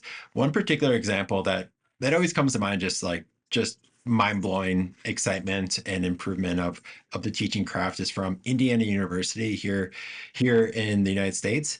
And we were having just a roundtable conversation around their co-pilot for M365 adoption. And one of the educators there had been recording their lectures even prior to COVID, but during COVID and thereafter. And one of the things that they used with that data source was just a teacher coach for themselves, and asking the video and the transcripts that come with it for ways to improve inclusivity and improve more conversation within her classroom. And I thought that, we think of so many just block and tackling and kind of meat potato topics, but just truly just creating a personal teacher coach for herself where she could access it, ask the questions at how she wanted to improve her classroom, and giving that feedback over, maybe hundreds of hours of content just like that. And it was just like such a great example. And I'm sure in a couple of years, there'll be just the perfect AI app for it. But today, just with the right prompting, they were able to go and, score through these hundreds of lines of context and be able to pull back a specific example. And I think some of the key takeaways was, have a little wait time, let your students think a little bit more before you jump into the conversation. She was a pretty fast talker. And the second thing was to make sure that students were just had the space to hold conversation and not rush to any conclusion. So it was just an awesome example of using generative AI as a co-pilot and specifically as a teacher coach here from a Big Ten institution. Yeah, I love that. It's a great example. Um, I guess globally, what we're seeing, if we think back to that wheel of improve efficiencies, accelerate learning, skilling for the future, and security, some examples from around that. There's a really compelling example from the Shiksana Foundation in India, who built a generative AI solution on top of Azure OpenAI to meet a challenge, which was teachers who are not experts in their field of study because of the teacher shortage, finding they're having to teach vast numbers of students, and in many times in a dialect which isn't the dialect which they originally learnt to teach in and speak in their mother tongue. And through developing a mobile app, the Shiksana Foundation was able to reduce planning and preparation time from over an hour to 5 to 10 minutes for these teachers. And in the dialect of choice for the students they were teaching, which, when you consider that, it's just vast. There was another really interesting example from the IU University in Germany. And again, they developed a grading solution built on Azure OpenAI. It reduced grading time by, educators are still involved, but it reduced it by 27%. But what was really interesting, against human benchmarks, they showed a 44% decrease in bias when it came to grading students' work based on the students. So you almost had this neutral and fair kind of coach that was sitting analyzing the work. And you mentioned, I think, Oregon State University, but another example would be FSU, Florida State University, and their analytics showed a savings of 1,500 hours in the first 3 weeks. First 3 weeks in using Copilot for M365 when it came to productivity and work. So Yeah. these are exciting times because all education institutions are struggling with finances, time, staff shortages, increasing mobility, diversity of student populations, increased hyper accountability, and the need for recording, increased exposure to digital threats. So there are certainly lots of challenges that are sitting there, and AI solutions, particularly those that come with, an enterprise level of security like Copilot, provide at least some of the solutions and give back some of the time that's needed. Yeah, Lincoln? what resonated with you and kind of into our introductions as well is this like this urgency, right? This teacher advocate urgency, institution advocate for successful outcomes for the faculty, staff, and students. And that's what I see. The true leaders in this space are those impatient institutions that are like, we want to do this, we want to do it today. It might not be perfect today, but the excitement coming around it, some of those stats that you just brought up, is just so awe-inspiring. And I think I can speak for the US and most of the states I work with of the inability for our institutions to hire their way out of these problems that they have. Student mobility, enrollment, expectations of students, things in the macroeconomy that schools have to deal with. And the idea of being able to increase productivity by 5, 10, 20% of individual faculty and staff really starts to put a dent in some of those things and bend the curve in the right direction for our students and the education institutions that they come out of. And that's just super exciting. And as these students enter the workforce or enter next levels of education, it just really is exciting for them to, address some of the bigger issues that we see in the front page of the newspaper every day. And I just keep on coming back to just like that example of just like that automation. And I hate to personalize it back to when I was a teacher, but the number of hours and Sunday nights and early Monday mornings I spent grading papers and getting feedback back to students was just not sustainable. And be able to say like we can get that feedback back to a student that's even less biased, that is more personal, that maybe offers them feedback plus what they can do to improve the gaps in their skill set today is just like so exciting. And I think it gets back to what all teachers are in the end, and they're advocates for their students. And if they can use the tools to better advocate for what their students deserve, I think the world's gonna be a better place. So I'm super bullish on what this upcoming school year is going to be, because I know there's so many teachers out there that are just looking for the right tool, and to point at all the problems that they're asked to solve every day. Yeah, you raise a great point there about the workload of teachers. I know that McKinsey and Company released a piece of research earlier on in the year which noted 47% of teachers' time is not spent in direct instruction. It's spent on often repetitive administrative tasks. And when asked what would they do with that additional time, nobody said they would sit and have a longer coffee break. Every one of them in every country studied said they would spend more time getting to know their students better, personalizing learning more, following up students who needed additional special support at both ends of the spectrum. So that certainly reinforces what you were saying. Lincoln, let's have a quick chat. These institutions and schools that are being successful, that are early adopters, in my observations, they seem to be doing or holding some similar kind of beliefs or adopting similar approaches the more that I study. I guess this is a question: what are the root causes of success that you're seeing with successful organizations? What's their secret sauce? I think a secret sauce is they know what they're looking for. They have a very clear defined success outcome that they're seeking to do with, whether it's Copilot for M365, building something on Azure OpenAI, or, even with other tools that are out there on the Microsoft platform. And I think it starts with that, of having a clear expectation of success. The second thing, and this is the probably part that I think is most exciting during this first couple of weeks of back to school here in the Northern Hemisphere is executive sponsorship, of having someone in a decision-making role of sponsoring these projects and being able to see, because sometimes people who aren't in the classroom sometimes forget about what it's like to be in the classroom, and to understand, the true benefits of these things and what it means to those statistics behind McKinsey, what it means when a teacher has hours, if not days in a week, more time to spend developing relationships with their students and their families and their caregivers.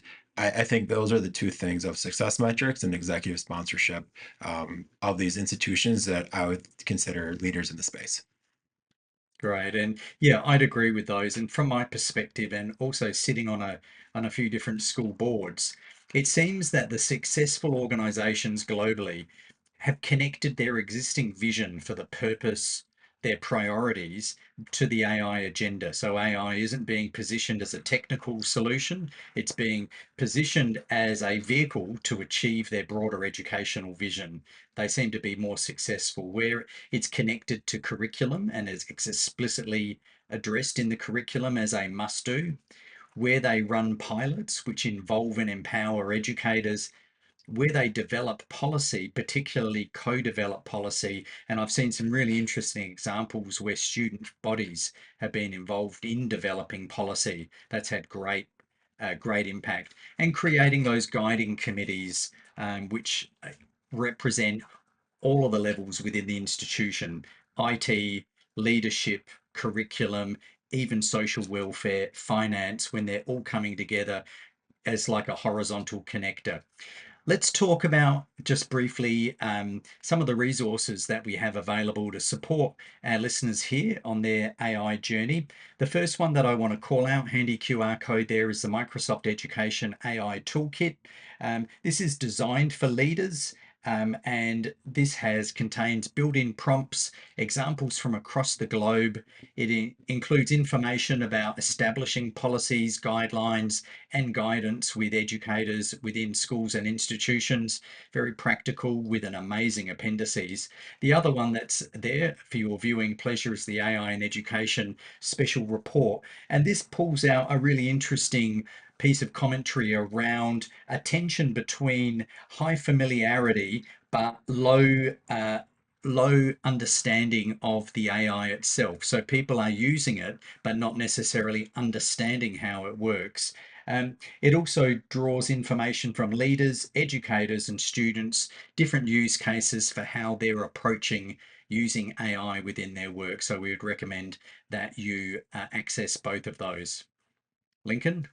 Yeah, I would say as we wrap this up, the future is here. It may not be evenly distributed quite yet, but these toolkits and the special reports, really show what's going on the edges of innovation, in terms of AI in our educational organizations, both here in the U.S. and worldwide. And I know the entry level sometimes may seem like a big step, but you'll be very surprised. And I think it's a very good use of your time to start thinking of ways, big and small, you hope to incorporate AI into your organization. Great, thanks, Lincoln. And as I wrap up, just with a reminder, the greatest potential of technology is to humanize learning.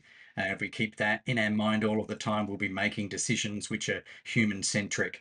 Thanks, everybody, for joining us and listening in to this webinar. Thanks, Lincoln, for joining me in the conversation. Thank you. Have a great day. Mark and Lincoln, thank you so much for that conversation. What a perfect way to wrap up our day here today. The idea that you both brought up of impatient optimism or pragmatic optimism, I think there is this sense of impatience and excitement when we talk about ideas like this. But there's also a need to be realistic, to be pragmatic in our approaches. And I like the idea of, regardless, keeping that sense of optimism through it all, because there is a lot to be optimistic about, a lot to be excited about. I mean, this whole day has got us absolutely glowing and lit up. Our brains are all buzzing. So if you are looking for ways to learn a little bit more from Microsoft right away, right now, head on over to the handouts tab and be sure you have downloaded and saved the special report from Microsoft on AI and education. This is a very fun, easy to follow, hugely informative read. So be sure you've got that downloaded. Hold on to that. You will want to read that. You will want to share that. You will want to talk about that with your friends over the dinner table. I promise you. All right. right. Well, right now we have our third and final $300 Amazon gift card that we are going to give away. My last reminder that you do need to be here alive and present in order to win. And then I promise I will read all three winners again. Are you ready for our third winner of a $300 Amazon gift card? That is going to Eddie Reeves from Texas. Eddie Reeves from Texas. All right, Eddie, a big congratulations to you. Again, we'll follow up with you after we wrap. Let me read our full winners list. That is going to Evan Brock from Ohio, Heather Kurtik from North Carolina, and Eddie Reeves from Texas. Congrats to all of you. And with that, on behalf of Future B2B and Smart Brief, I want to thank Digital Promise and Microsoft for making this webinar possible, and especially to the expert presenters and thought leaders who joined in this conversation with us today.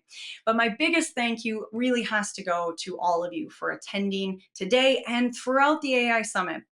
I hope that you've gotten some interesting ideas and tips, maybe that you're leaving feeling excited. That'd be great. Excitement's a good first step. And then ready to take some action steps toward using AI in your classroom, your program, or your organization.